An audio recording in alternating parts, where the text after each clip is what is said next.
Hey everyone, welcome to this explainer. Today, we're diving straight into a deeply consequential period of human history. We're going to break down the exact sequence of events, the strategies, and the wild turning points that took a small, heavily persecuted group and transformed them into a global power in just a few short years. It's a fascinating chronological timeline, exactly as laid out in our source material. So, let's just get right into it. We've got a seriously dense period of history to cover today. To keep us on track, here is our roadmap. 1. Arabia before the Revelation. 2. Persecution and the Hijrah. 3. The early major battles. 4. Treaties and northern campaigns. 5. The conquest of Mecca. And finally, 6. The rise as a global power. All right, Section 1, Arabia before the Revelation. Let's quickly set the stage about 1,500 years ago, in a time the source describes as being plagued by idol worship and deep societal injustices. Looking at our timeline, the crucial early milestones kick off in 570 CE with the birth of the Prophet Muhammad. He quickly built a profound reputation all across Arabia for his absolute honesty. Fast forward to when he was 40 years old, he receives his first revelation while retreating to a cave. But, as you can imagine, as his message spread, so did the anger of the local leaders. And that brings us to a devastating milestone in 619 CE, famously known as the Year of Sorrow. Within a single year, he lost his wife Khadijah and his uncle Abu Talib. Now this wasn't just a heartbreaking personal tragedy, it literally stripped away his primary physical and social protection in Mecca. Moving into Section 2, Persecution and the Hijrah. This is where the vulnerability hits an all-time high. Facing severe persecution and a direct assassination attempt by Abu Sufyan's men, the Prophet migrated to Medina. You've probably heard this referred to as the Hijrah. But what's absolutely crucial to grasp here is the scale. At this point, we are talking about only 100 to 200 early Muslims who left absolutely everything behind. Once they arrived in Medina, though, a really pivotal strategic move happened. The Prophet established a unified defense pact with the local and Jewish tribes of the city. Basically, they agreed that if Medina was attacked, they'd put aside all their differences and defend it together. Which drops us right into Section 3, the early major battles. This is all about the intense early struggle for sheer survival. Take a look at these numbers on the table. The early Muslims faced some stark, almost impossible numerical disadvantages. At the Battle of Badr, you have just 313 Muslims. And get this limitation. They had only 8 swords and 2 horses, facing down a fully equipped Meccan army of 1,000 men. Despite those staggering odds, they actually emerged victorious, a win that the texts attribute to angelic intervention. But the tide violently shifted to the next major fight, the Battle of Uhud. Here, 3,000 Meccans advanced. The Muslims started with 1,000 men, but 300 of them abandoned the army before the fight even started, leaving them with just 700. The Battle of Uhud is a classic, tragic example of how one strategic error can ruin everything. The Prophet had placed 50 archers on a rear hill with incredibly strict orders not to move no matter what. But as the battle initially tipped in the Muslims' favor, 35 of those archers just assumed the fight was won. They abandoned their post and rushed down for the spoils of war. Well, the brilliant military commander Khalid bin Walid immediately saw the opening. He flanked the Muslims from behind and inflicted some massive, devastating losses. Facing an unprecedented threat shortly after that defeat, they knew they needed a totally new strategy at the Battle of the Trench, also known as Khandak. A massive coalition was marching right toward Medina. That's when a companion named Salman al-Farsi, who had come from Persia, suggested a tactic that was completely foreign to Arabia at the time. They dug a massive, impassable defensive trench straight across the only vulnerable approach to the city. It was a literal game changer. 10,000. To put that into perspective, that is the staggering number of troops in Abu Sufyan's coalition army that arrived to wipe out roughly 3,000 Muslims. Imagine marching a massive 10,000-strong army across the desert, totally expecting to just crush a smaller force, only to be completely stalled out by a giant ditch you've never seen before. It instantly forced this massive coalition into a frustrating static siege. During this tense siege, things got pretty cinematic.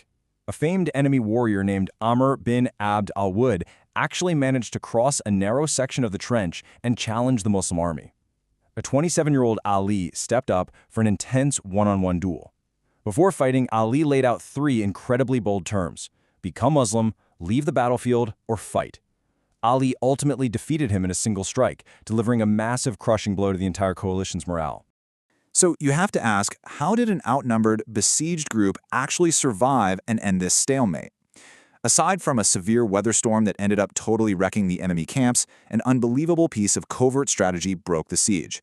A man named Nuaym bin Masood secretly converted to Islam and offered to help. He brilliantly played both sides, going back and forth between the besieging Meccan tribes and the Medinan Jewish tribes who were frankly wavering on their defense pact. By planting specific seeds of doubt in both camps, he entirely broke their alliance from the inside out.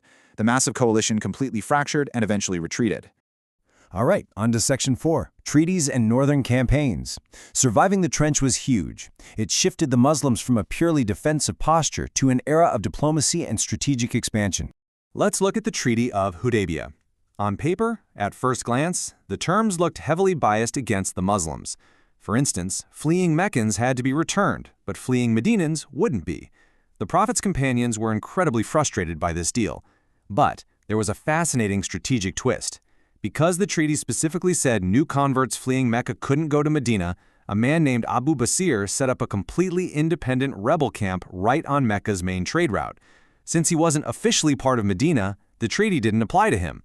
His rogue group began intercepting Meccan caravans, inadvertently crippling Mecca's economy until the Meccans themselves literally begged to cancel that specific clause. Now, this 10-year peace pact allowed them to secure their northern flank at Khyber. This was a heavily fortified, wealthy Jewish settlement that had been quietly funding the opposition. It seemed like an impregnable fortress, but it was famously captured after Ali declared this highly powerful quote, calling himself a lion, and defeated their champion warrior, Marhab. Look at this chart. The scale of the next conflict is just staggering. Following the murder of a Muslim envoy, a force of 3,000 Muslims marched north to the Battle of Mu'tah, only to find themselves staring down an unbelievable 100,000 troops of the mighty Roman Empire. It was a brutal fight, where they lost 3 consecutive commanders. Finally, the brilliant tactician Khalid bin Walid, who remember had previously fought against the Muslims at Uhud, but had since converted, took command. He masterminded a complex, brilliant tactical retreat that thoroughly confused the Roman army and saved those 3,000 Muslim troops from total annihilation. Which brings us to Section 5, the Conquest of Mecca, the highly anticipated return home. When allies of the Quraysh broke that 10-year peace treaty by attacking a tribe allied with the Muslims, the Prophet responded. He secretly amassed an army, but this time consisting of 10,000 men, and marched directly on Mecca. Just contrast that with the 313 guys with 8 swords at Badr just a few years earlier. This massive show of force led to what was a nearly bloodless surrender. The city of Mecca, the very city that had driven the early Muslims out under the threat of assassination, yielded.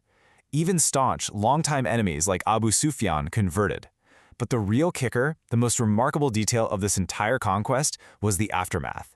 Instead of seeking revenge after years of persecution, the Prophet issued a general amnesty, totally forgiving the people of the city.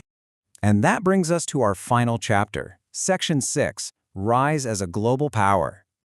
The documentary concludes the military timeline with a few critical final tests. First was the Battle of Hunain, where a massive army of 12,000 Muslims actually almost lost due to sheer overconfidence before finally rallying.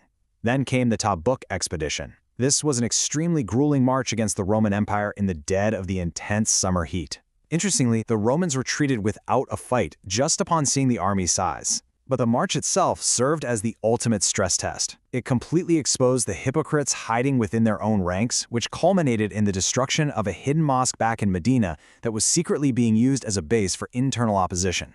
By the end of this timeline, around 630 CE, the contrast is absolute. We see a night-and-day transformation. They went from a handful of vulnerable, persecuted individuals fleeing their homes in the middle of the night to a highly unified, organized global superpower that was fielding massive armies and dictating treaties with tribes bordering the Roman Empire. According to the source, shortly after these final campaigns, the Prophet Muhammad passed away. His passing marked the end of the revelations and officially closed out this incredibly rapid, dramatic chapter of history, immediately ushering in a highly consequential new period known as the Caliphate era. So we want to leave you with this final thought. Based on the detailed account we just walked through, how does witnessing this rapid, strategic evolution, from hiding in caves to utilizing diplomatic loopholes and surviving virtually impossible odds, change the way you view the origins and the rise of this major world religion? Thank you so much for joining us today. Keep questioning, keep learning, and we'll catch you in the next explainer.